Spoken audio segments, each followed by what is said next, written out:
മച്ചാന്മാരെ, അടിപൊളി രുചിയുള്ള ഒരു വഴുതനങ്ങ ബജി തയ്യാറാക്കിയാലോ? അതും മസാല വഴുതനങ്ങ ബജി. നന്നായി കഴുകിയെടുത്ത വഴുതനങ്ങ ഇതുപോലെ പകുതിയോളം കട്ട് ചെയ്തതിനു ശേഷം എണ്ണയിലേക്കിടാം. വഴുതനങ്ങയുടെ തണ്ടോടുകൂടി വേണം എണ്ണയിലേക്കിടാൻ. വഴുതനങ്ങ പകുതി വേവാകുമ്പോൾ എണ്ണയിൽ നിന്നും എടുക്കാം.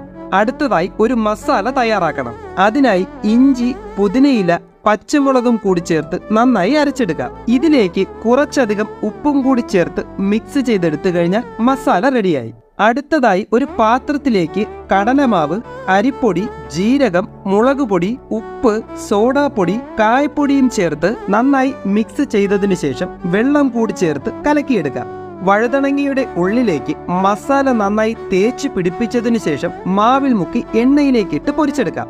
അപ്പോൾ നമ്മുടെ അടിപൊളി മസാല വഴുതനങ്ങ ബജി റെഡിയായി. അടിപൊളി രുചിയാണ്. തീർച്ചയായും ട്രൈ ചെയ്ത് നോക്കുക. വീഡിയോ ഇഷ്ടപ്പെട്ടാൽ സപ്പോർട്ട് ചെയ്യുക. Bye bye.